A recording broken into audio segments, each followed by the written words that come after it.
I didn't point this out at first, but I put this up here on purpose. I called the TI-88 the best that never was.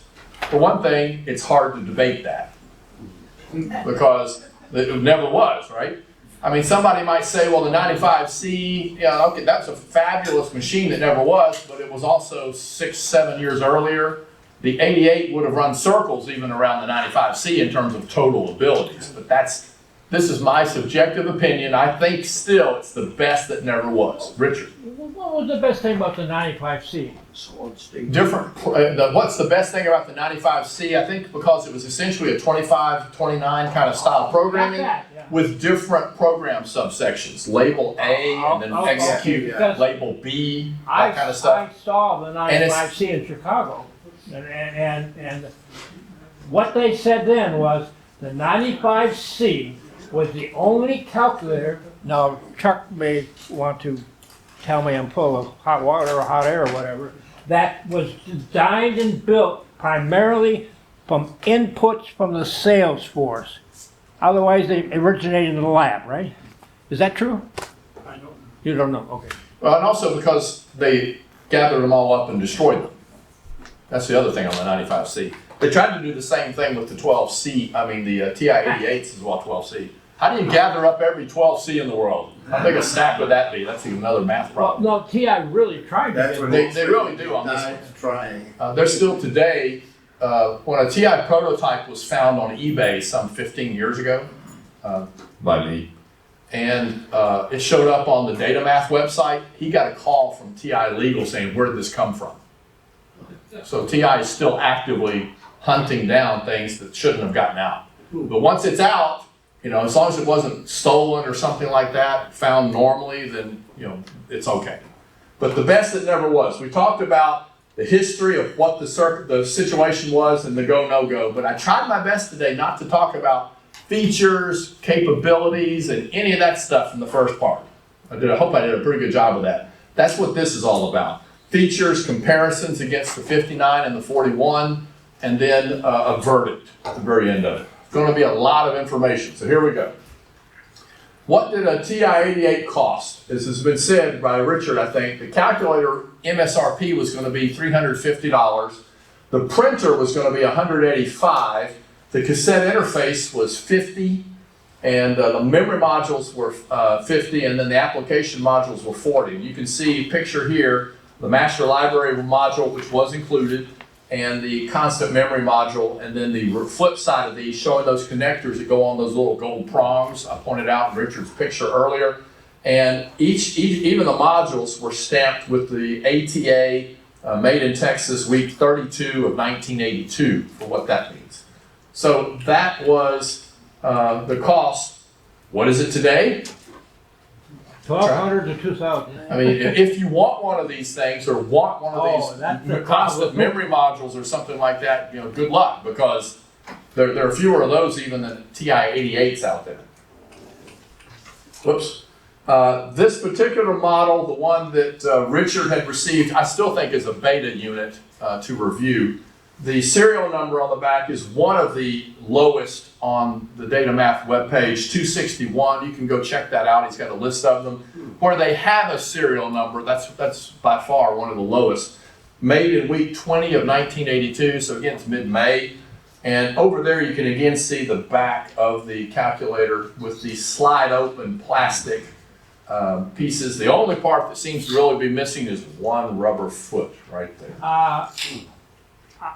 You're trying to extort money out of me before I shipped it to you, and I thought, well, Gene has rubber feet. I may have a set of rubber feet from an HP. Surely I can cut something. just messing around. Gene, what is ATA in the serial number? I don't know, but it's on most TI-59s. You know for sure, Brian? No, I'm at. Oh, 1 second Can I then. ask you a question? What? The module covers, do those slide out to the side? They do slide out to the side. That's what I thought. Yeah, no problem. But it's on most of them. Any of them that have ever gone back for repair, which means most of them, have a stamp of ATA on it. I've never been able to find what it stands for. Georg probably knows. I should have asked him. You're probably right. I never thought of that yet. There were many different versions of different design, production, validation runs. And this is again all from Georg's site. only 19 units are known to exist out in the wild. A design validation test, 1 and 2, was in late September '81 based on the serial number, that stamped week and year. And then some engineering validation tests in early '82. Then a couple of production validation tests. The one that I have is a production validation test 1.5. The way Georg determines that is based on a serial number of a chip, which Richard, when he had it apart, sent him the model or serial or whatever on one of the chips on the motherboard, circuit board, and that's how he determined which way it fit into it. ATA means built in Abilene. ATA means built in Abilene. Thank you very much. Abilene, Texas. So production validation test 4, no idea when it was done. But you can tell they did another run after CES a month before they killed it. A month before they killed it. Here are a couple of the ways to tell them apart. This is the design early validation test 1. It's a whiter model. The same thing for the engineering validation tests, and the production validation tests have a more tan look. The reason these look like that at the top is these are from Georg's site, Datamath site. It was on a scanner, so the scanner was reflecting off. The way to really tell if you're looking at it is over here.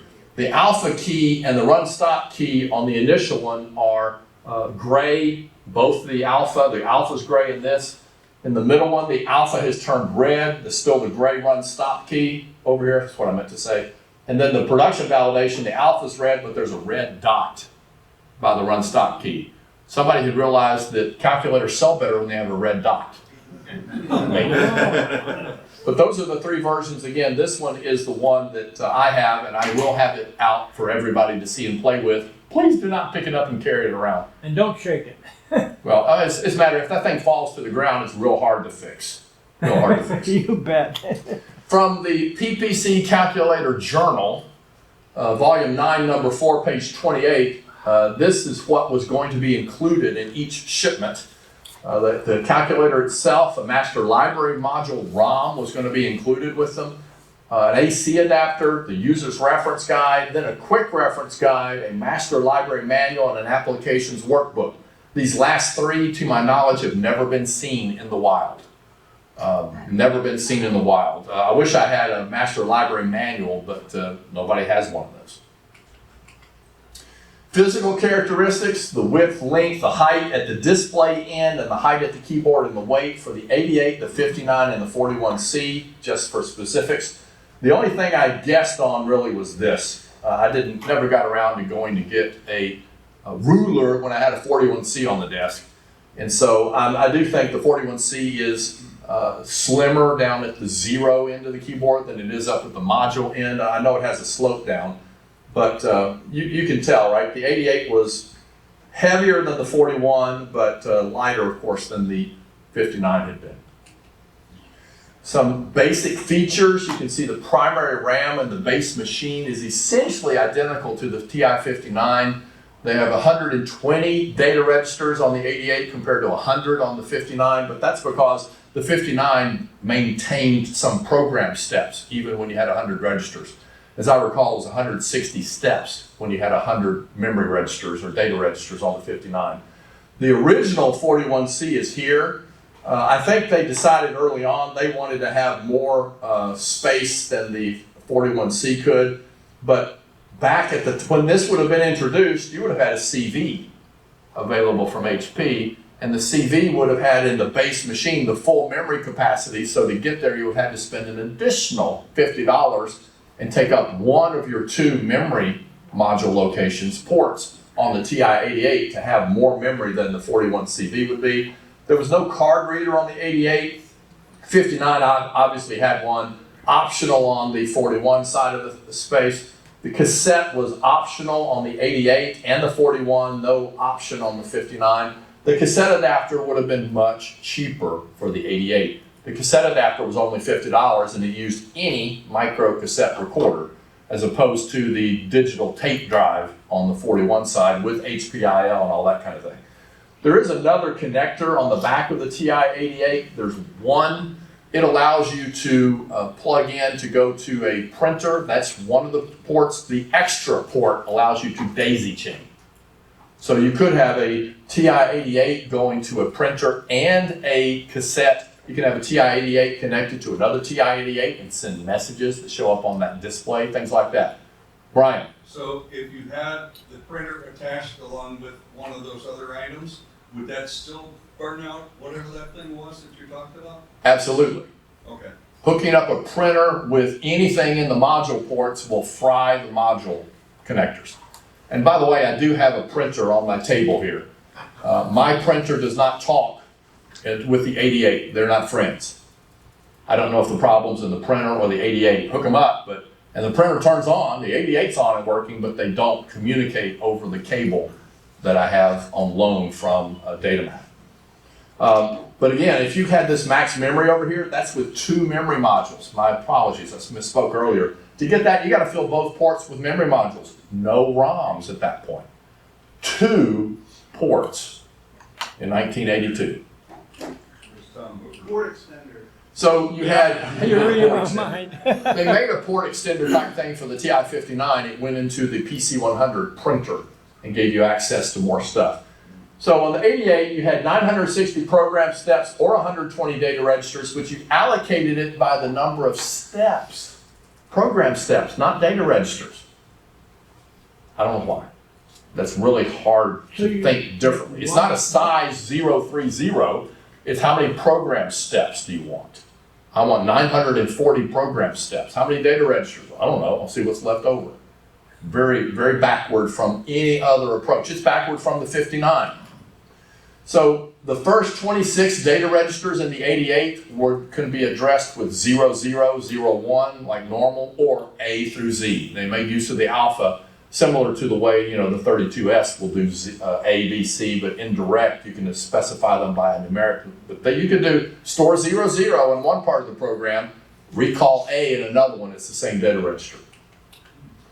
So as I say, you could do DSZ00 or DSZA. It's both the same thing. You've got the max memory. There were 8 application module ROMs that were going to be available. Not all of those got made. I think there's one finance ROM known to exist. One. With only 20 machines and those not ever being sold, somehow or other, one of those got out. Come on. Internal calculations were done to 16 digits, rounded to 13 when sent back to the display with 10 shown. So they really took guard digits seriously. 16. There were 88 op codes available to access additional information. The TI-58-59 had op codes. It was a shifted function. It's a primary key function on the 88. There's also an audio beep, so that Richard will hear it. To hear this thing, I'm going to move this right up here by it, because it should play, hopefully, when I go click. We'll see if sound is up on this. You recorded It is.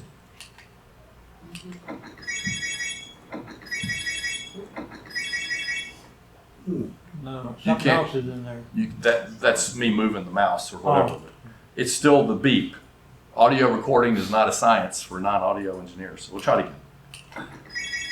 There. Can you There's give only beep 4. arguments? There's only beep, beep, beep, beep, beep, beep, beep. I did it 3 times and looped it to make sure we all could hear it. And then there's that's probably me moving something. Oh, The TI-88 when you record it. Oh. When I recorded it or something, but Yeah. that's the beep. Is there a tone kind of thing where you can different frequencies? That is the only audio that it will produce, is that one audio sound. They were not into music. One audio sound. It had a 16-character 5x7 dot matrix display with 128 different displayable characters. The display enunciators, there were 3 of them. In the left side of the display, over here, I've got an inset picture there. There was a 2, which indicated the second function key had been pressed, shift. There was an E to say, hey, what you're looking at is an equation. And there was an A to indicate you're in alpha mode. That's the enunciators for the TI-88. The display, however, is a beautiful display. It has been said it is by far the best feature of the 88. It's a wonderful display. But there it is. May I help you? I always want to shout, no! There are 20 different alpha error messages. When you press something that's wrong, it will do that at you. Let me back up so you can see it again. Sorry for the graininess of the picture. Come on. I started to execute label B. There is no label B in the machine, so it flashes and alternates between the English or other language error message and a display filled with full characters with all the dots turned on. I found that very distracting because I was trying to say, what is that message? Because you kept having to blink your eyes in sequence with, yeah, I'm kidding. Alpha functionality is actually quite limited, although there are 128 characters to display. In addition to the characters on the keyboard itself, these are the second shift alpha positions to get at things like a square root symbol, the character for pi, 2 different pi characters, and then even a shift second, the shifted of the second locations in alpha, the lower case functions down there. So a lot of characters could show up in the display. Excuse me. Down here is the shift, to shift between the different modes here, there's this little red arrow up and down that says you're like shifting a plane or a pane of characters to be able to type in. That's not exactly obvious what that is on the keyboard, but that in alpha allows you to have another, like key assignment plane or whatever, right, to be able to get at different alpha characters. Similar alpha functionality to the original HP41C. Now, the next question is, what alpha capability did the original HP41C have built into it? Come on. The answer really is not much. Not much. I mean, you could shift letters, right, left to right. You could store them in a register, view them. That was really about it. Did it have a goose? No goose. No goose. There was no X to A or A to X. There was no anum, aling. All those are extended functions. It's so long ago for us, that's kind of, we tend to think that's built into it. There was none of that in the original 41. There's none of that kind of thing in the TI-88 at all. Op09 brings alpha into the display. Alpha is stored elsewhere. If you want to bring it into that display register, you do Op09 in a program so that it can be viewed. And once it's in the display, you can view it or print it. Op10 and 11 will rotate the alpha display one character around, left or right, however many letters are in there. The display, however, can show 4 alpha characters on the left side of the display simultaneously with a numeric value on the right side of the display. This is actually a very nice feature. So computer results in a program, go into alpha and type ABC equals, and the result will show in the display. You don't have to do a alpha recall of whatever from the display register or any of that kind of stuff. It turns out this is handled, and Richard helped me see this. There are different display driver chips on the circuit board. One of them handles the leftmost 4 characters of the display. So it's on a different circuit kind of idea. And everything else is on this other side. Once you cross over to 5 characters, it's gone. It's alpha only, once you type in 5 alpha characters. There is no flag 22 or 23 comparative feature to detect input at all. It's amazing what you take for granted until it's gone. True. I mean, playing a game, want to type a number in, did the user enter anything? I mean, I've taken that for granted forever. I mean, HP67, right? Flag 3. There's a zoomed in picture from the manual and other stuff showing the whole character set.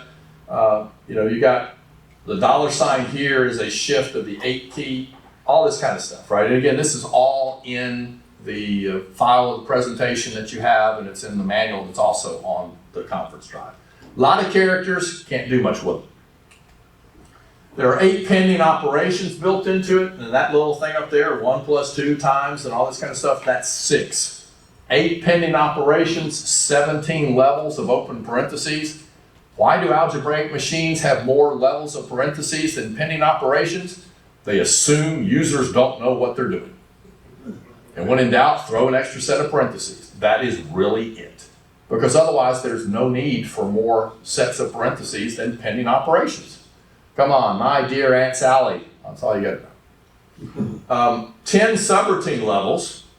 That's about the most I think any machine ever had that I know of in that time frame. These functions, however, use one subroutine level. I mean, look, eval, sigma plus, sigma minus. Sigma plus uses a subroutine level. Why? Inverse query memories, we'll eventually talk about that. Fix, inverse fix, all this kind of stuff. I have this function right here, right? Inverse time, I'll talk about that in a second. Some other functions use 2 subroutine levels. Define, which defines a variable for an equation, all this other kind of stuff. All regular opcode functions use 2 of those 10. Error conditions, if an error is generated, that uses 2 subroutine levels. And the main prompting sequence, where it says, may I help you, also uses 2 subroutine levels. Now this, oh, 3, sorry, my bad. I'm looking away and can't read. Now, inverse time was actually requested by Stephen Hawking, the TI-88 beta tester. I don't know if anybody knew that. But he requested an inverse time function be built into it, part of his research. I'm kidding, it actually displays the date. That makes as much sense, doesn't it? Yeah. Inverse time displays the date. Why not second time? Second time would make more sense. Get with the program. The inverse key is easier to press. I don't have any idea. That's classic in TI. Well, I'll talk about that in a second too. No, inverse time, what a bizarre thing. The TI-88 has 10 single letter user-defined labels, A through J. The 59 and 58 had A through E and then A prime through E prime. That enables you to start a program by pressing that user-defined key. It has 10 of those, A through J. There is one global program space. No end instruction. One global program space. Transfer instructions can be to an absolute program step number, line number, step number, to a single letter alpha label, or to a numeric label 00 through 99. On the 5859, the natural logarithm key could be a label log, right? That's all gone, but you can say label 00, label 05, things like that. There's also a go forward relative and go backward relative transfer function to go anywhere up to 99 program steps forward or 99 back. It saves 2 program steps if a jump is within the range compared to some other kind of transfer. I think that's the reason. Go to step 123 will take 2 more steps than go forward 15 or whatever it needs to be. They do not adjust when you add or delete steps. I mean, we're talking program steps. There is no moving around. Now, having used program step transfers, having come from TI land in the past, I knew about that. When the 35S came out, you remember, it added line numbers for go-tos. I knew this was going to be a problem, go to A004. So in talking with Cyril, I said, please, once a user does it, tie that destination to where it was pointing. So if you insert steps, it adjusts. And everybody hated it. I kept my mouth shut on the museum because, well, what would you want it to do? You only had 2 choices. It either moves with where you said go to and changes to A005, or it points at whatever got bumped into it. I thought that second choice of as it moves around like this was not as good. Everybody would always say, well, no, give me 500 labels. Well, that wasn't the option. But this is bad. If you're going to use line numbers because it's faster, that's awful when you have to insert or correct a step. Label searches always start at step 0. What does that mean? It means all your labels at the front of the program. You want all your labels at the front of the program. That's one aspect. What else does it do? You cannot duplicate stuff. You cannot duplicate a label, right? Label 00, therefore, can only be used once. in the entire global program space of 960 steps. Now, you can type it in somewhere else, but it will never. It never goes there. So yeah, you key it in all you want, but it won't do anything. I mean, starting up here, oh, here it is. So that's a problem. You can list the labels, right, to the display. You can actually have it tell you which labels are used. But if you're writing a program and you get to where you need to make a go-to, should I send it to go-to label 5? Have I used that yet? No idea. Unless you try it and it fails, or you stop and have it list the labels. So I found that to be a real pain right here. Which labels have I used? Because it's global. I haven't used it in this little program I'm writing, but maybe I used it last month in something else that's also in memory that I had forgotten about. And this caused debugging nightmares for me. I was trying to write a program on the 88 and I'd done something a week before. I forgot I'd used it. It wasn't working. Eventually, oh wait, what's it doing way back there? Whoops. Features that it's got, it does use prompting similar to the early SR60. You should have asked that in the last one. No, I mean, what the search down for the label, and then you can't step over it. And I guess I'm not. Well, if it says go to label 3, and that's on line 10, right. Starts at 0. Right. Here's label 3 to keep executing. It found what you told it to go look for. It found label 3. How does it know you want to skip it this time? You say go to label 3. and then go to program mode, and you see what the. Sorry. Have I used it yet? Sure, but if it's there, I've left the program step I was on where I was editing my program, and I'm back over here somewhere. It's a pain. But in a separate program environments, I have a better shot of keeping track of which labels I've used in this 30-step program I'm writing than in the entire 960 steps. If you've got multiple programs, then what I'm talking about is a pain. What you would say it would work 100%, but it's going to move you around. And you couldn't print because you try your. Well, it turns out, you can't very easily list the program, but you can list it to the screen one step at a time. Okay. You can also list the labels. It'll show step 14, label 3, and do that a lot, but yeah. Wow. If you turn this on switch, it goes on, off, or to this side it says prompt. It does what David's SR60 in the back does. His says prompting desired, right? The TI-88 says, may I help you, which is on the printout of the screen. May I help you? If you press yes, the next prompt the 88 says is select module. In other words, do you want to run something on a ROM program? If you say no, it goes into, do you want to set the time? If you say no, it says, how about, do you want to set the date? If you say no, it then goes into, do you want to set an alarm time? In this case, you say yes and enter the time for the alarm. Then what? Go on with whatever you want. But there's a whole, 6 pages in the manual of this prompt flow. And you can't get number 19 without going through all the. Not if you want it prompted. You'd have to know, well, how do I set the alarm time some other way? If you're using the prompting sequence, yes, no, things like that are baked into it. So, etc. As I say, prompting similar to the earlier SR60. From what I can tell, the TI-88 uses that prompting sequence exclusively to run programs in a ROM. There is no way to say, go to the annuity program and I want to execute label 4 to solve for a payment. There's something like that in the TI-95 also. Which is, that's a pain. Yeah. I mean, think about the finance program and the PPC ROM or whatever, right? You go to the program FI, the finance program, leave it pointing over there, and if I want to run something, I hit Shift-E to clear it, and I start keying in my variables. Here I would say program, say PGM1, select module 1, and then I would say 10 to select the 10th program, and it would start running and say, finance module? Yes, no? Question, Jay? It's just a comment that's like what you call customer service of any company. Press 1 for English. Press 2 if you meant to press 1 and accidentally, in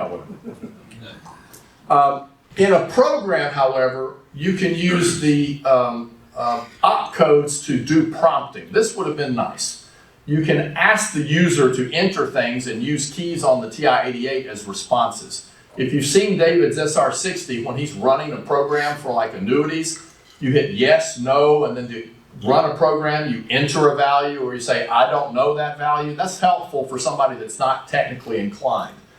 But what happens if you use an opcode to start this prompting sequence, it suspends the functions of the A, B, C, D, E buttons at the top, which say yes, no, unknown, things like that. And they turn into the prompting response codes. And what action is done depends on what you've set up in the program. For example, here's an example section of the program. Op 04, 10, 20, 30, 40, go to 0, 1, 2, 3. That's a set of program steps on the TI-88. What that will do is Op 04 will stop and prompt you. It suspends execution and says, press something. If you press yes, it transfers to label 10. If you press no, it goes to label 20. It goes to 30, label 30. If you press the unknown key, it goes to 40. If you press enter, and goes to step 123 on continue. It's essentially like, remember these, the on X go to statement? Yes. Now that dates me, doesn't it? On X go to and basic. That was useful, all right, depending on the situation. And it lets the user choose what to do, but pressing yes may not really mean yes. It really says choose the first destination. So the keys aren't labeled well for every circumstance. Conditional tests in the execution of a program test registers against a display value. Registers against a display value. If you had the statement for if greater than C, would test if 4 is greater than C. To test against 0, you would have to type in 0 if equal C. If you want to know if C is equal to 0, you don't say C if greater than equals 0. It's 0 equal to C. The testing seems backward to me, right? Just personally. You cannot do, as I say, recall C if equal to 0. It tests a value against the register, and that warped my head several times. And I forget who it is, Bob or somebody said, hey, that's actually kind of RPL-ish because it seems backward to the way I'm used to doing it. You don't have to branch any longer after a conditional. In 58, 59 land, it's always a transfer instruction after a conditional test. And HP land, it hasn't been. I think probably forever. I don't think the 65 had to branch. You can have some instruction after, equal to 0, reciprocal, right? And that means show an error. You couldn't do that on the 58, 59. On the 88, you can do it. You can have it do sign, you can have it do reciprocal, or a multi-step instruction block that does one thing. It could do one step or more than one step if it took more than one step to do something. For example, if you're testing that thing against 0, you could say store B after it. That's 2 steps. That's 2 bytes. That's 2 steps. That can follow a conditional. Or you could do op 29 after a conditional, which actually converts decimal degrees to degrees, minutes, seconds. David. For anybody who hasn't used the TI-89, that means you have a statement like, if x equals 0, sign. And of course you would expect it to execute the sign function. But it doesn't. It goes to label sign. Label sign. Right. And it took me weeks to figure that out. Because everything following the conditional on the 58, 59 was a transfer. And by the way, if you want to see what the 59 is like, there's a Recall 59 emulator free on an iPhone, I think on the Samsung. It's a great little thing to download. It's got the master library built into it. Loops in the 88 uses DSZ. Decrement and skip on 0, and inverse DSZ, which executes only on 0, okay, against the value in a register. By the way, if the register value is negative, it does ISZ automatically. So it's not DSE. The 41 had DSE, which allowed you to do going from 1 to 1,000,000, counting by 3s, Yeah. or whatever. Can't do that. It's 1 at a time. And only skipping at 0, not on the basis of from 1 to 100. You can't do that kind of stuff. Programs are shown as separate steps scrolling in the display from right to left. There are 12 general flags available to the user and 4 system flags. The flags are 0 through F. 0 through F, and it's the last 4 that are the system flags. Flag C is set if the printer's connected, so it's like flag 55 on the 41. The 12 general flags can be swapped with a register that holds another 12 flags. So you can think recall flag on the 41CX and store flag. You can have 24 general flags built into it. There is an equation mode of up to 88 steps in length. Come on, that had to be marketing, 88 steps. 88 shows up a lot in this machine, and it can't be coincidence. You can have one equation only in the machine at one time. It allows entries of variables and then evaluating based on the current value of a variable or enter a new one. DFN, the function DFN, when encountered, will display the current value of the variable and allow you to enter a new value. You key a new value and press enter to replace it, or you just hit continue to go with whatever's in there. That really is like, isn't it input? Yeah. Input A would show you the current value of A and stop, and you key a value to run stop on 32S or something like that. So it's very similar to how that works on programming on the other models of the HP. What is DFN? Define. Sorry, thank you. If I say something like that, please ask. Sorry about that. Here, for example, is one of our favorites, the Mach number equation. I keyed this in as an equation on the 88. You hit equation and then second clear equation, and then you type second define A, define variable A in the equation, and define S, altitude and speed. Those are the 2 things you feed into it. And then you got this, square root, parenthesis, 5 times. You can see it. Recall S over here. All right, da da da da da. This, by the way, is how you square a number. You have an integer power key. We'll talk about that in a little bit. Up is another way of doing a power. To take something to the 3.5 power, it has up and then down. And then you close it all up, right? I mean, that looks nasty, I understand. But it's 79 keystrokes out of the 88 that are available. Press eval when prompted for A, you press 2550, 25500. When prompted for S, put 350. That's the classic value that was in the HP67 owner's manual. And the result of 0.8357 is displayed fairly quickly. It's very easy to use. It's an equation evaluation. The EOS would have been very nice, but there's only one equation in the whole machine. So I like the equation operating system. I like having that, and it shows it and all that kind of stuff. The cassette interface, the CA800. Cassette tape interface, the functions are built into the 88 as opcodes.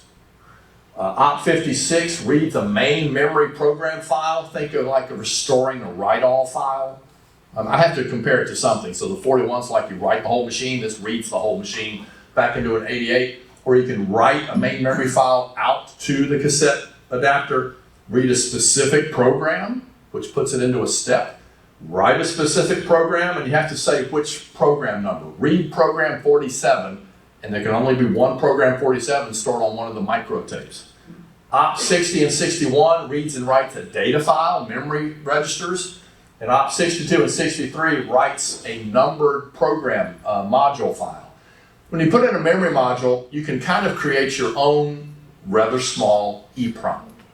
You number the module, and it's protected. It's not accidentally overwritten, and you can save that whole thing out to a cassette, right? These numbered memory modules.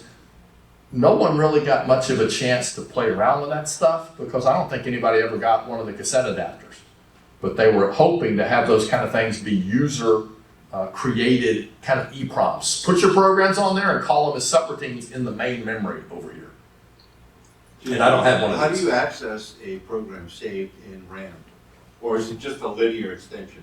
It just adds steps on the end. Bob's question is how you access a program in the memory module. You either separate it as a numbered module, which is kind of its own program space, or it's added into the end of main memory. So I guess what I meant was how do you execute a program in a separate Module. There's a PGM key. It's accessed like it's a plug-in module, a ROM. Okay, it looks like a ROM. You say PGM2, Yeah. and then which program number you want it to run.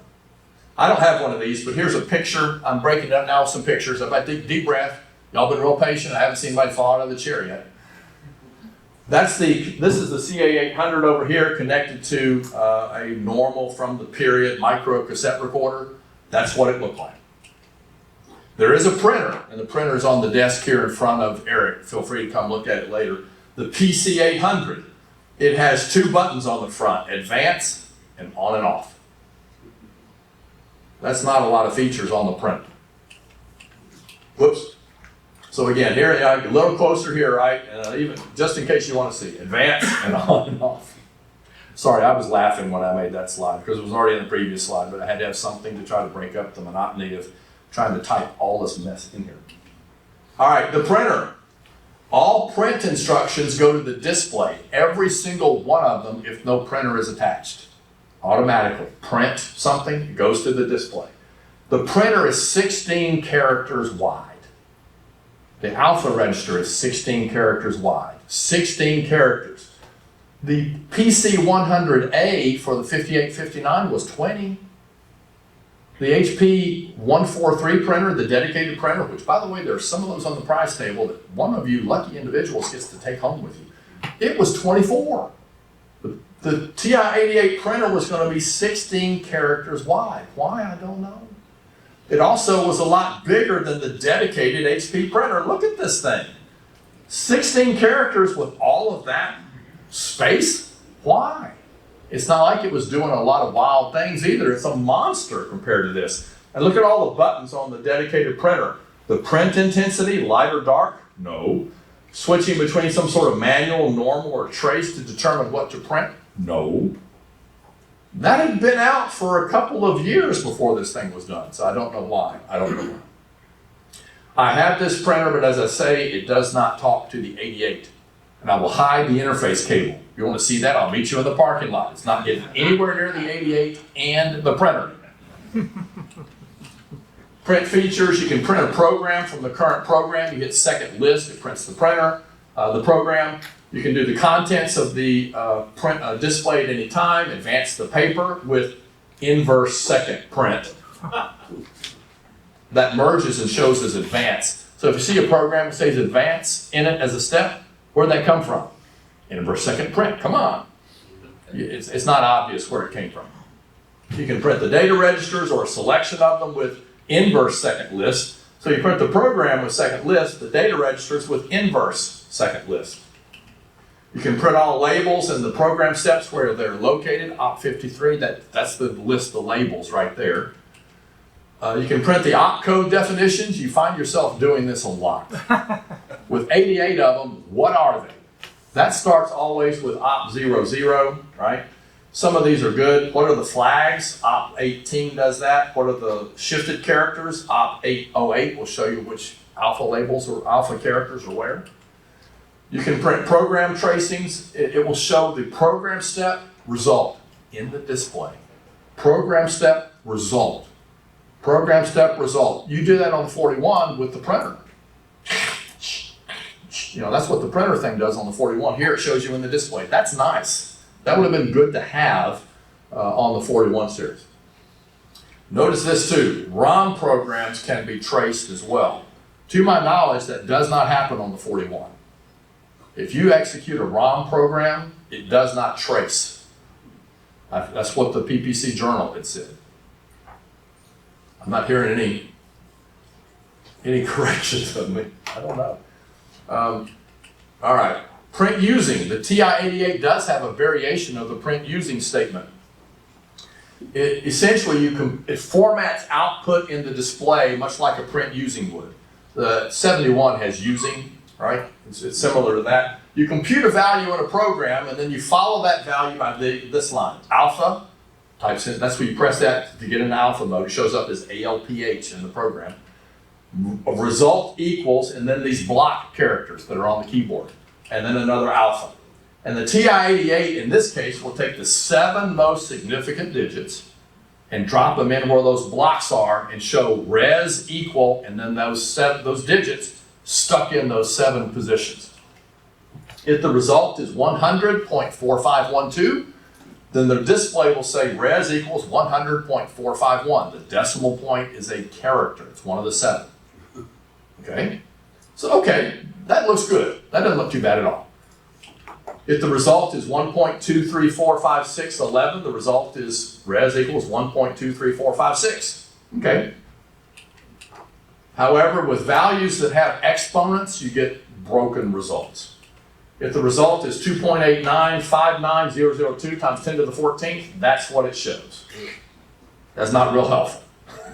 It shows the plus. I'm glad it shows the plus, but that's not real helpful. So it still had some bugs, and that character's on the alpha keyboard, but that would have been nice. It doesn't scroll, the plus doesn't mean. No, you said 7 positions. You want 7, you're going to get 7.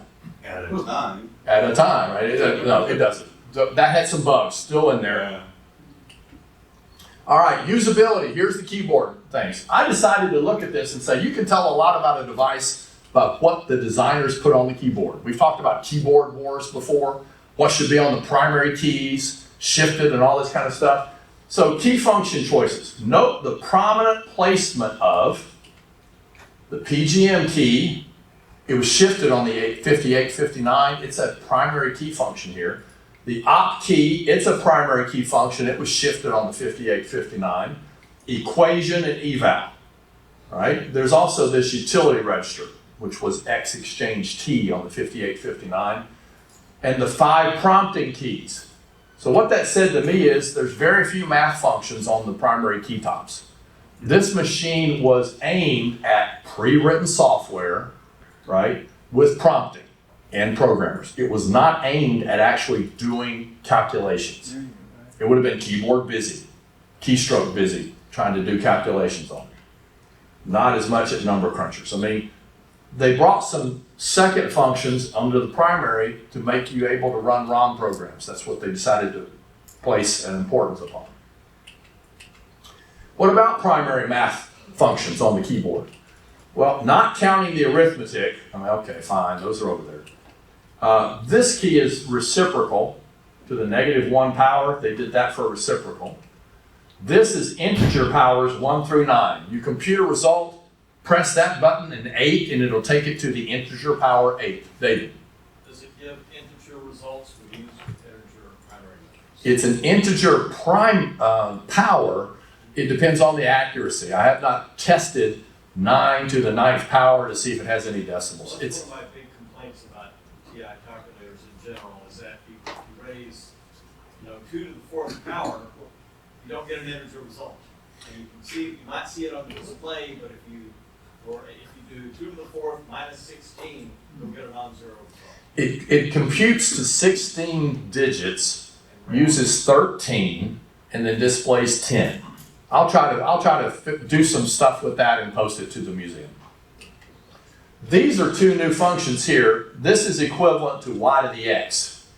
When you press that, it leaves the current evaluation level, and you're now in exponent land. Anything you do once you see an up is in exponent land. To stop being in exponent land, you have to take the steps down. Then you up. You can do up as much as you want within pending operation limits. Okay? So as I say, anything up here is in exponent land, but that's 4 primary functions for what? Things related to powers. That's all that's primary. Power functions. Reciprocal, integer powers, and the y to the x, up, down. Hello? That seems kind of odd. Why have the integer powers? If you're going to have these 2 right by it, really? Is that important? Otherwise I guess you'd have to do up, 2, down to do x squared. Yeah, maybe. I don't know why there are so many power functions on the keyboard. Here's a universal powers example to Bob's point. If you say 1 plus 3 to the power of 5 minus 3 divided by 2, and then want to multiply the result by 3 equals, you press this. Clear entry, clear entry. Why am I doing that? I never know if there's a pending operation sitting out there. And so the instructions for the machine have to say, make sure you got a clear state. You press clear once, that's only cleared an entry that's in progress of a number. Got to press it twice to make sure nothing's going on. And then you say 1 plus 3 up, and then you're on the exponent land. 5 minus 3 divided by 2 down times 3 equals, and you get 141 point whatever. That's the up-down function. It does save keying parentheses. If I used y to the x, I'd have to say y to the x right here, and then parenthesis, 5 minus, that kind of thing. So I do save a step or two with that, so I don't have to do parentheses for a sequence of some expression with powers. Shifted key math functions. Factorial, right there. It's not gamma, it's factorial. Square root, polar to rectangular up here someplace, up here at the top. Sine, cosine, and tangent in an odd arrangement. Odd arrangement. Sine at the bottom, I don't know what's up with that. And then natural log, I forget where that is. Can't see it on there. There you go. Natural log and common log. Those are your shifted math functions. That's it. That's it for math on the keyboard. No e to the. It's Inverse natural log. You use the inverse key for polar to rectangular to go rectangular to polar, sine, cosine, tangent, and the log functions to get the exponentials. So do you use inverse go to as come from? It would be nice if inverse go to or come from. All right, hierarchy changes. In addition to all that, TI decided that the normal hierarchy of immediate functions like reciprocal and all that stuff, and then my dear Aunt Sally, multiplication, division, and addition and subtraction, needed to be adjusted from the TI-88, 59. Now, what they wanted to do was they wanted to go to complete algebraic, where you type sine 30 equals instead of 30 sine. The problem is it reduces efficiency, because to compute the sine of 30 degrees, you got to type sine 30 equals. That's a whole extra key press. And it needs more parentheses, and it made the 59 users adjust. So here's an important thing to remember. Full algebraic reduces efficiency. Period. I don't have an amen from this crowd. Amen. Everybody's asleep. Another interesting thing, there is no direct gradient, or grad mode function. You see this over here, DRG? It was on the TI-30. You press that function to shift whatever mode you were in to the next mode as you rotate degrees, radians, grad. But what function am I in? I want to be in radians. How do you get in radians directly? You have to set degree mode first by inverse second degrees, radians, grads. That puts you in degrees, then you hit second degrees, radians, grads to move over into radians. So that would be 1, 2, 3, 4, 5 keystrokes to get into radian mode. And there's no enunciator. And no enunciator for radians mode either. Jay? Yeah, same question. So you don't know which mode you're in. No, you don't know. As I say, you guys are on top of it. No, that's good. Y'all are listening. I'm really glad. We need caffeine at dinner tonight too. We need to know what we were missing. The TI choices for inverse continue to baffle. Jake, in a PPC Journal article talking about it, noticed inverse second x mean was standard deviation on the 58-59. Bizarre. So inverse mean was standard deviation. Inverse subroutine is return. On the 88, inverse fix is floating point. Inverse if flag is if the flag is clear. If the flag is set, when you press inverse this, it now shows up as if R, reset. They use reset instead of clear for a flag being clear. Inverse print is advance. Inverse go forward relative is go backward relative. Inverse integer is fraction. The inverse key is used all the time. You use inverse pause, you go back in time. Inverse pause keeps time going, maybe. I don't know. Inverse. So these sequences change to those symbols only in a program. So if you run across FRC in a program, if you don't remember how to key that in, you got to go figure it out. Oddly, it's really strange to me, inverse second clear memories in program mode clears the program memory. So right here, clear memories, if you do inverse second clear memories, fortunately in run mode, it does not clear the program, but you have to be in program mode to clear. Anyway. Well, inverse no-op does Remember, everything. look, I'm dissing on it pretty hard. Y'all are hearing it, right? There are some things that are going to be on the good list. There really are here at the end of it. All right, usability. This is from internal TI documents. TI wanted to make users focus, they wanted to focus on making the 88 more efficient using implied multiplication. This page over here is from an internal TI document in 1978. Look what they used, the HP67 as an example. They were doing the quadratic formula with recall B, x squared times all this kind of stuff, right? They counted keystrokes. They had the TI-59, the Sharp 1300. I don't even know what that is, personally. It's got obviously it's a calculator, but I don't know if I've ever seen it. And then product X, which would become the TI-88. 22 keystrokes on the 67, 26 on the 59, 24 on the 1300, and with implied multiplication on, 18 on product X. We're going to get rid of those efficiency arguments from those RPN people. But the problem is, they actually had put 3 more steps on the 59 keystrokes up here than they needed to.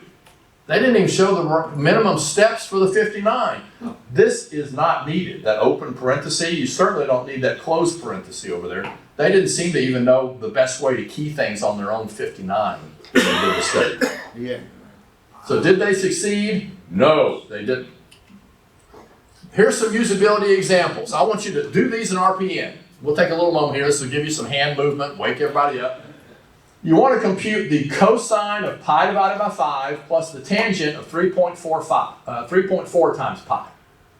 Those are the AOS keystrokes. It's supposed to get 3.88. The angular value is in radians. What would you press? You have to make sure you're in radians mode, right? Got to be in radians mode. Doesn't work very well in degrees. Pi. I mean, Pi. pi, right? I mean, we talked it out loud. Pi what? 5 divided by cosine pi 3.4 times tangent plus. Okay. Here's what I did. 41, execute alpha rad alpha. That takes a lot of keystrokes to make sure you get into rad mode. Shift pi, there's a shift key. I counted the shift. Shift pi 5 divided cosine. Shift pi 3.4 times tangent plus. Okay, so I think we can do that in RPN. That's 27 keystrokes here on the TI-88. It's only 19 on the 14C. 41C. Boy, it's been a long week. It's 27 on the 88, 19 here. And the TI-88 manual cheats. It assumes right there, see that asterisk? Select radian mode? No. That's only if you were in degrees mode to start with. You have to say in here, inverse second DRG. Otherwise, who knows what mode you're in? Shame, TI, shame. How do you tell if you're in the radians mode? You have to say inverse DRG and then second DRG to go into it. You can't visually see it at all. Sign 45 and see what comes up. You might compute something, but you can't see it in the display. Yes, Dean? Nice and loud, I can't hear you. Oh, you're just stretching? I thought you had hand up. There's no. No. Come on. Yeah, Eddie. The implied multiplication, it makes me think of the infamous 6 divided by parentheses 2 plus 1 parentheses 3. Well, remember the beta tester thing comment from this morning? 3 times. David read it already off the thumb drive. He said the first 3 things have to be done to make this successful. Kill implied multiplication, kill implied multiplication, kill implied multiplication. He was very adamant and said your designers aren't even sure how it works in all situations because it's a mess. It's a mess. So look, what I'm saying here is we're going to be more efficient. Here's an example from the manual. It's on page 3-29. It takes 27 keystrokes on the 88. It only takes 19. And look, a lot of these are execute alpha RAD alpha. I took the hard way. I could have done an assumed rad was assigned to a key. Come on, that doesn't. All right, so here's the first example. Here's the second one. This is from page 3-33. Solve x squared plus 2x plus 16 for x equal 0.87. Here's the instructions here in AOS. On a 41, what would you do? 0.87 squared. What? Last X. Last x. 2 times. Plus. Watch out. Yeah, okay. If it X showed up again, you have to watch out for plus. But plus and then 16 plus. So that's my RPN stuff right here. It's 18 keystrokes here, but only 13 on the 41C, or most RPNs. And the TI manual cheats. It's missing the clear entry, which you really ought to have, because unless you've done nothing with the machine from the last time you did a calculation, you don't know what state it's in when you start. So I added 2 steps for that, really truly, okay? Here's a third one. Evaluate, this is on page 3-35. I'm using their own material, X squared plus 4xy plus 2y squared for that value of x and that value of y. What's missing up here at the start? Clear entry and clear entry. All right, I know we can key that stuff in. Here's what I did in RPN. I did the value for x, shift squared, shift last x 4 times, then typed in the y value times that thing, and then got it back again and did x squared and then 2 times y. It worked. I don't know that I could have done it any shorter than that. I mean, basic RPN stuff's relatively straightforward for us, all of us here. That's 36 keystrokes here. Counting the number as each little dot is a keystroke. It's 29 on the 41C. I added the 2 up here. All right, so how did it do overall? 83 keystrokes on the 88, 61 on the 41C. That is 27% fewer keystrokes. Boy, we're going to teach those RPN guys a lesson on efficiency, aren't we? No. Algebraic is not more efficient, other than maybe in a few fringe cases. I can't even think of any at the moment. Okay, math on the keyboard. We were talking about this earlier. Number of keys, 45 on the 59, 45 over here, 35 on the 41C, okay? Primary function keys, math keys, 5, 3, and 8. What are the 3 on the 88? There, and there. I didn't count these as 2 separate ones. Come on. Otherwise, let's put up, middle, and down, and have another function on there. I don't know what that would mean. But I counted reciprocal, integer power, and I counted these as one function, because that's really powers. Shift or inverse functions to get at math functions. The 59 has 10, the 88 has 10, the 41 has 11. What's a shifted function on the 88 that's math? Tangent, cosine, sine, I think log. That right there, square root, log. I mean, you know, I counted. I've got a list someplace. Take my word for it if you want. That's 15 total math functions on the keyboard with shift or inverse or primary on the 59, 13 here and 19 here. Now, this is cheating. Shift inverse or inverse shift. Why? Come on, how many shift keys do you want? Right? Because I consider that cheating. They filled the keyboard up so much and they called out a second function and an inverse key over here. But you add a few more, okay? What percent is that of the keys on the keyboard locations? It is 16% on the 59. That's 22 math functions divided by 3 times 45. Why 3? 45 here, that's 45 possible positions. This is 45 possible, and this is 45 possible. So I said 16% are math functions on the 59, 14% on the 88, 27 over here on the 41. The 41 was designed to be a problem-solving machine as well as programmable. And as I say, I'm not counting the arithmetic functions. And only the up as one function, not up and down. Anyway, okay.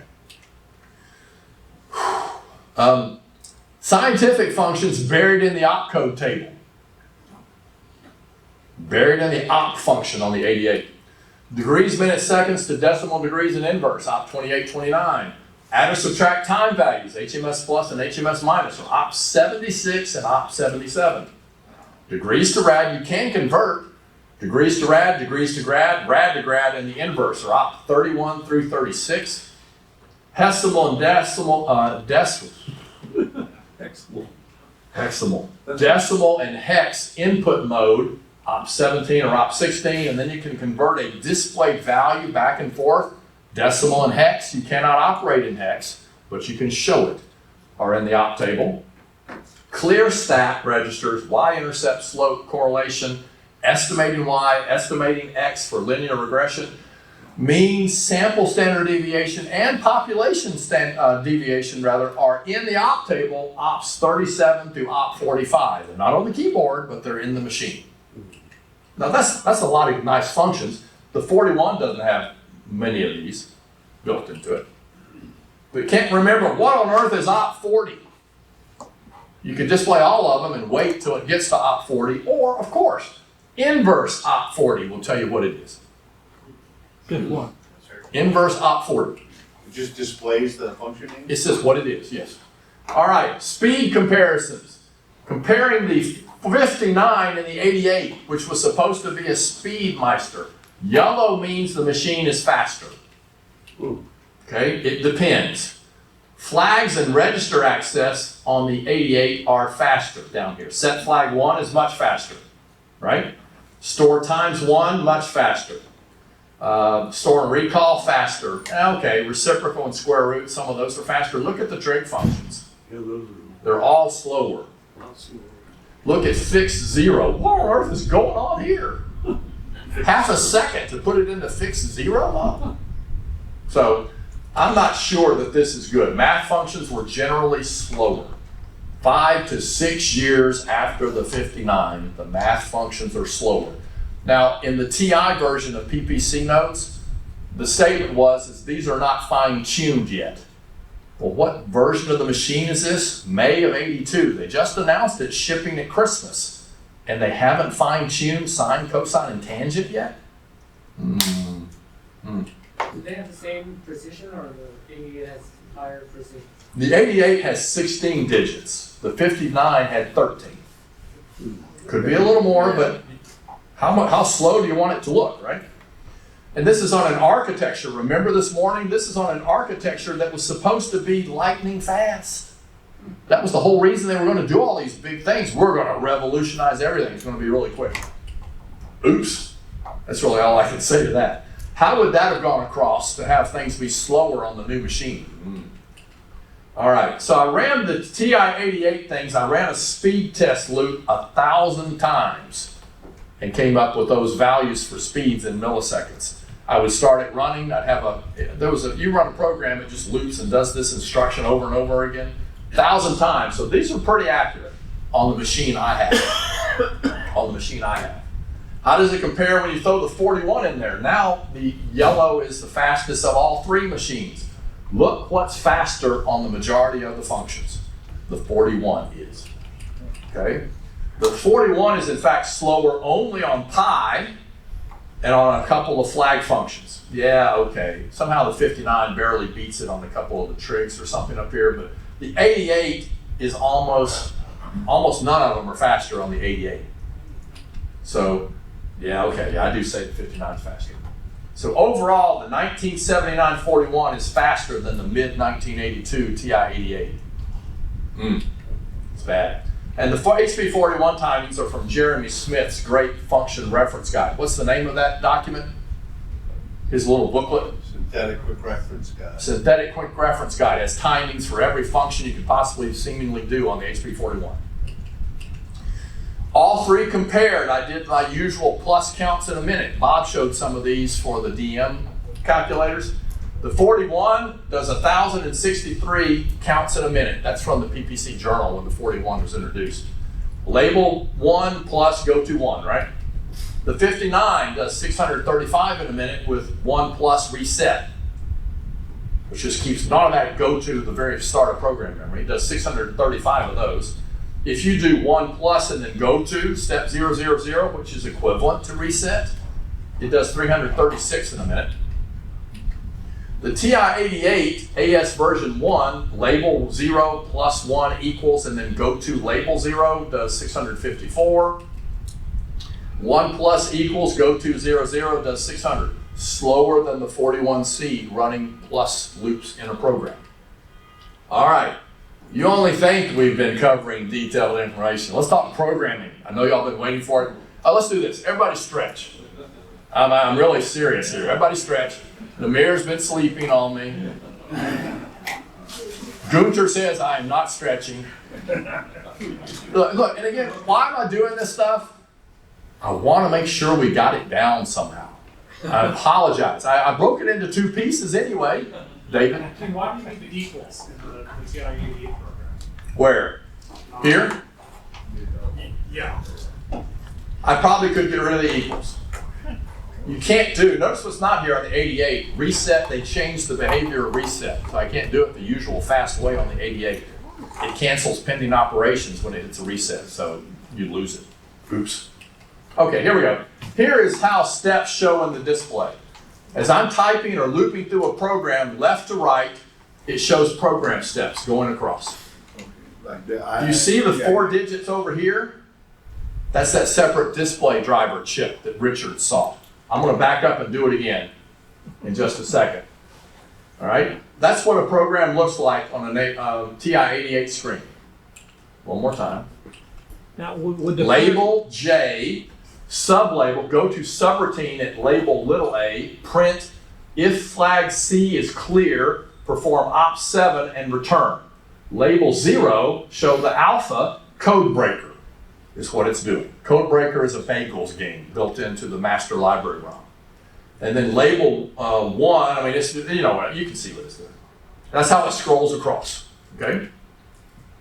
Running a ROM program. This is me keying in things to run a module 1, program 10. Start with E. Here's what it says. Finance? Yes. Nominal interest rates? Yes. Compound interest? No. An annuity? Yes. Sinking fund? No. Annuity due or future value? No. Ordinary annuity? Yes. Enter the periods per year. 12, and the 2 did not register. The 2 did not register. 12 enter. Compute option. Select by unknown. Continue. Payment? I don't know. That's what unknown. I want to compute the payment. What's in? $360 for a mortgage. Enter. What's the interest rate? 10% annual. Enter. I'm doing the house payment I had when I first bought a house. What was the price of the house? $90,000. Whoops. Extra 0. $90,000. 90,000. Enter. A balloon payment? No. Do I want to review everything I put in? No. The payment's $789.81. And what's the 12cc? It has a negative for that because cash out should be a negative sign. Yeah, Did you notice it said sinking fund or different? It is using a 4 variable time value of money program in here, not the 5 that's been around since the 38 before, right? That's the way you run a ROM program on the 88. You didn't see the previous 10 videos I made where I screwed it up. I mean, you can see I was already kind of, which key do I go to? I knew you guys would be watching me and you think, oh, you screwed up. What a pain that would have been. I don't know any way to do it faster. If I want to rerun this and change the interest rate, I go back to the start. Oh, God. I don't know how to change it. I don't have the manual library module manual. Maybe it would say press 4 keys at once. I don't know. Jane, how is enter different than run stop when you're responding to a program? In a prompt, you use those. Only enter. Only enter if you're trying to say keep going. But you key a value and press enter. If you want it to keep the old value, you press continue. So unknown's not a bad thing. That's like run stop with no enter, nothing entered. But they don't have the flag 22 to tell if you keyed something. The programs in the PPC ROM for time value money and the other stuff have a flag set 22 after all the entry portions to see if you keyed something or do you want to go solve it. And if you keyed something, store it and go back. That's what it did. The master library module, program 12, is the plotter built into it. And this is the example. To plot this function, e to the negative x divided by 270 times sine of 2x between y of 1 and negative 1 from 0 to 720 degrees. It's the function evaluator. There is no plotting on the TI-88 built in. No plotting of any kind. Here's what it does. It prints that out. 16 characters, that's turned sideways. That's it. Now again, the user group did not get a chance to figure out how to interrupt printing and only put 2 dots or something. I did that on the 58, 59. They had a super plotter, which was really amazing. They never got a chance to do that. None of these ever got in the hands, really, of the user group. Okay, I told you to stretch. This is a series of instructions out of the random number program in the master library module over here. I want to talk you through them. Step 389, store whatever's in the display in memory C. Enter a 0. Is 0 equal to the value you just put in memory C? If it is, go to step 424, which is down here at the bottom. Okay? So you compute something, put it into C, you then put a 0 in the display and say, is 0 equal to what I just computed? If so, go down to 424. Otherwise, it jumps to a subroutine at step 447 and comes back. If flag 0 is clear, step 404, do a subroutine at step 518. Print, display, right? If flag C is clear, perform op07, which is a prompt function. Op07 will prompt something in the screen. Decrement and skip on 0 the contents of memory C. Then you got these two things. I love those. What you're skipping on 0 is that go backward relative 22 steps. Where does that go? You go here. The 22 steps counts backward from this step, 424. Not 418, 421 right here, sorry. So you go back 22. Where would 22 steps backward be? Right there, 399. That took me a while to figure that one out. What? Where does it go? And if it's 0, it skips this and goes backward relative 41 all the way back up to there. It's actually off the page. So it's a mess. It goes, you can see what's happening, right? This one skips to a relative 41 steps. The regular register C is 0. It is difficult. That's from a few of these, right? But that's how the programming stuff works. You've got to know, is flag C clear? If reset C. It's actually RPN-ish in some ways there too, RPL-ish, yes? You probably covered this, but I noticed that the steps, the line numbers aren't strictly sequential, and I assume that means some of these instructions take more than one step. Correct. Some of these instructions take more than one step. So for example, what would happen if you branched to step 393? That is a good question. It'll run out over time if you keep going.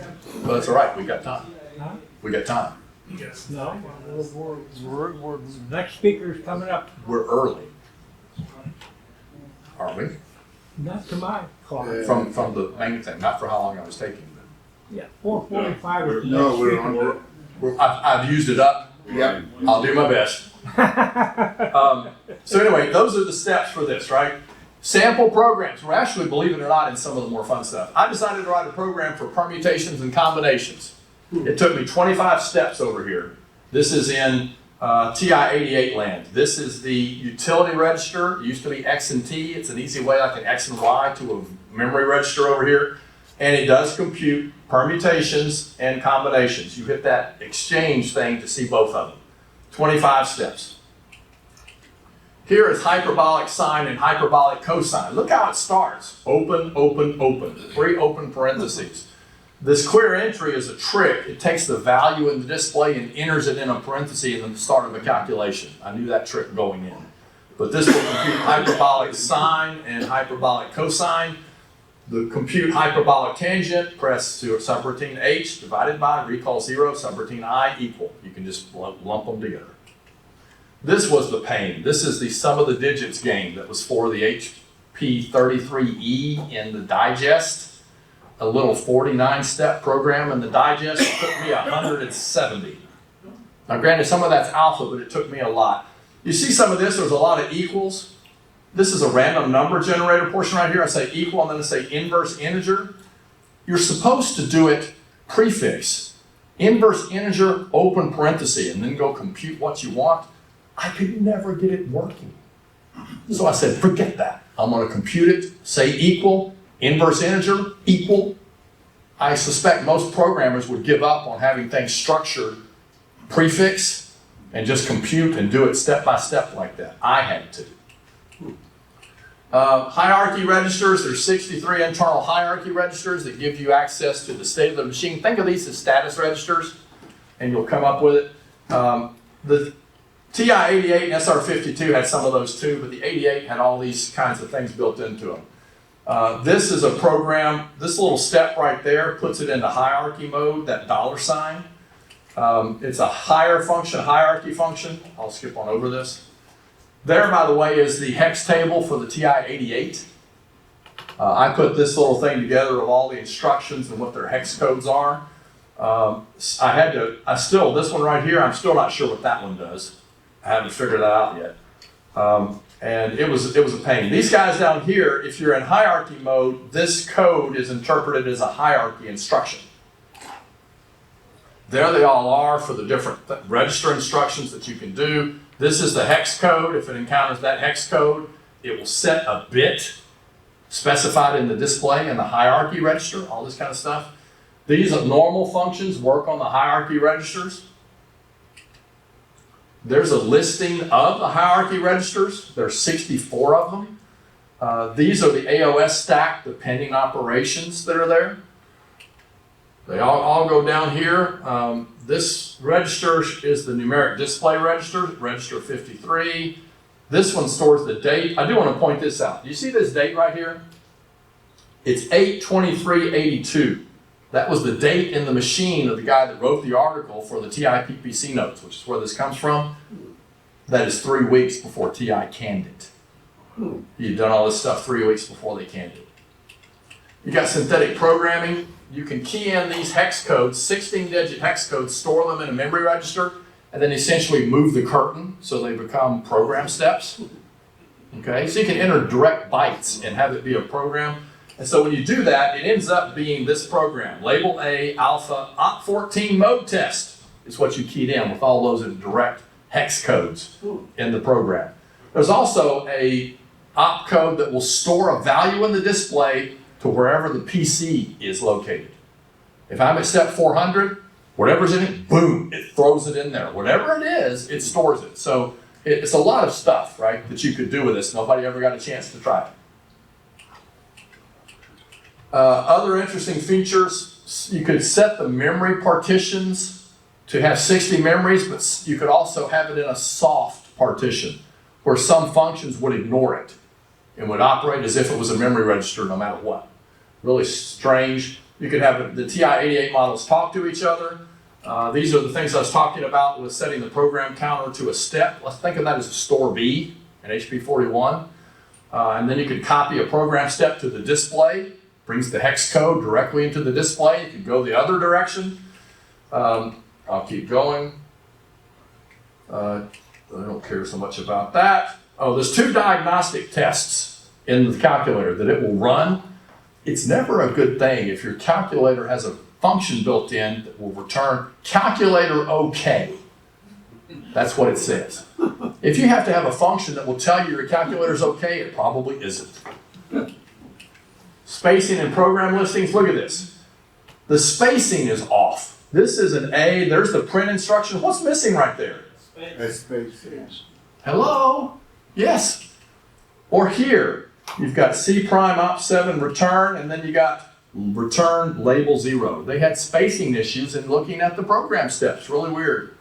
There are also odd subroutine calls in the library programs. Label lowercase a is not possible. You cannot key it.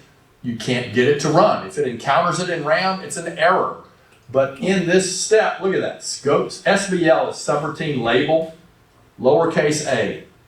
That's in library module programs. So something different goes on when it's executing a ROM instruction compared to RAM.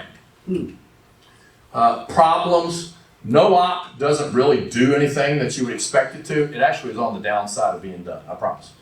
If you press store to no op 5.4 times, it actually stores here, whatever, not in 2, but in location 25. It ignores the no ops. So, which programmers were going to get messed up by that sometime? That was probably It's a floating no op. It does nothing. They should have made it terminate digit entry at least. And they didn't. Does it then multiply by 0.4? It would have stored at 25, no, because that's RPN. It would have taken 0.4 times whatever came after. Implied multiplication was really weird. You could do recall A, recall B, recall C in equation mode, and it would say A times B times C. If implied multiply was on, that's okay. That's what it should have done. But what if you did recall A, recall B, recall C, print, which works in equation mode? It would have screwed it up.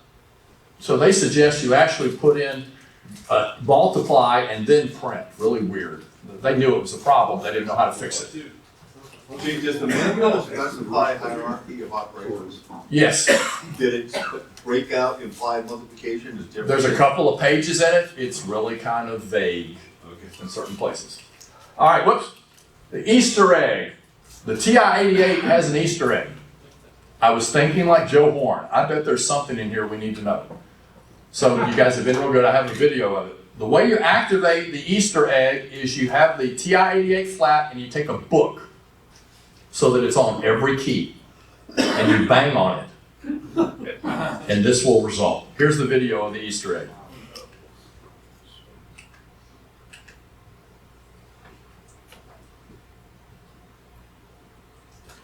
There you go. Hello, world. I am the TI-88.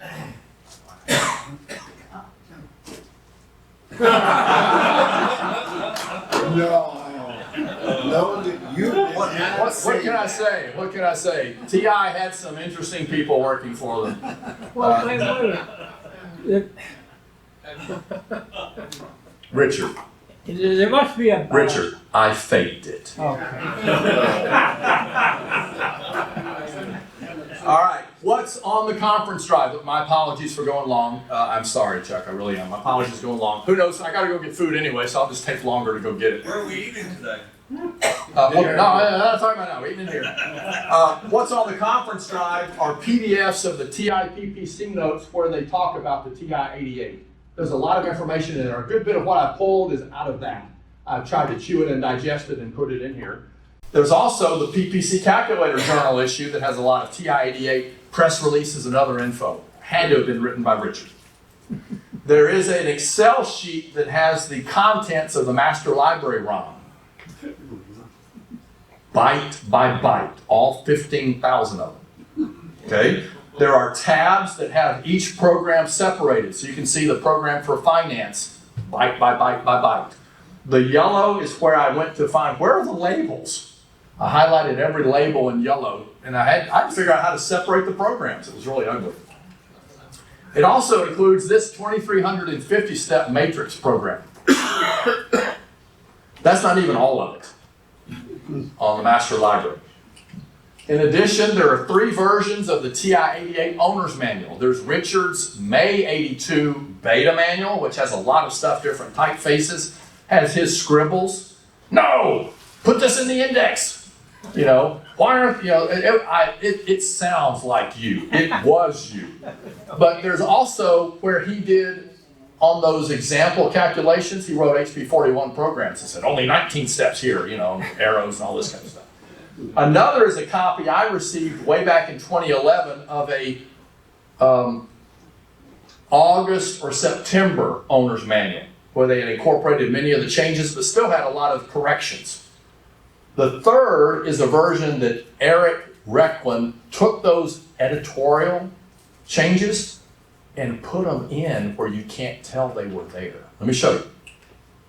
For example, this is the best manual I had. You see right here it said that's on page 3 and XX. They didn't know what page it was on. Come on, that's page 49, 3-49. Or over here it also said, oh, by the way, to display the contents of the numeric digit register, blah, blah, blah. They've got some handwritten notes.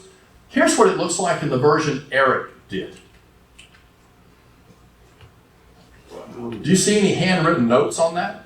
Nope. He determined the typeface TI used, edited and inserted the text corrections. I actually did it ransom note style. Ransom note style. There's also an index on the side to the PDF. I can't believe it. Now, some of the quality is still bad because we started with some of these symbols that are hard to know what they are. The resolution was bad. It was a Xerox copy to start with, but incredible. This is the first time the full TI-88 manual has been available to anybody.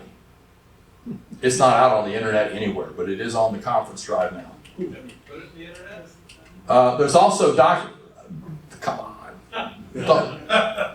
There's also documents, as we say, the cancellation memo and all that kind of stuff, all that's in there. There are Word and Excel documents I put together as I was trying to make all this presentation stuff together, and tons more stuff. Here's the good stuff about the TI-88.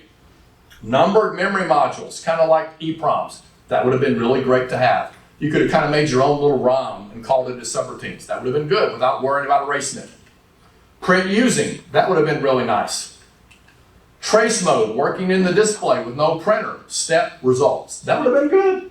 Hierarchy, register, access, and functions documented and encouraged by TI. Hold on, Brian, let me finish these. Go ahead, what you got? Yeah, the trace mode with no printer, does that then stop the execution? Or? No, it's running in a slow pause mode. Okay. Slow pause mode. That's a good question. That is a good question. Direct byte storage into program memory with an opcode. Put this wherever the PC is located. A variable length pause function. You could set it anywhere from no pause, 0, to 5 seconds. Equation mode, 88 steps. Master library module included. Linear regression functions included. 41 didn't have them.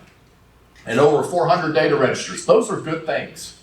That would have been a nice competitive edge. Here's the bad. Changes to the way hierarchy works. Having to use sign 30 equals. That would have been bad. Looping is DSZ and it's on data registers. No stat, no display, it's on a data register somewhere over there. Keyboard's not friendly for doing manual computations. Alpha functions are very minimal for an 82, 83 year machine. And they're not there. Hex table puts low, if you looked at the hex table again, A, B, C, D, uppercase, lowercase a on the next row, and then the next. How would you ever, I mean, you know, you need the sequence of characters if you're looking at the byte to figure out.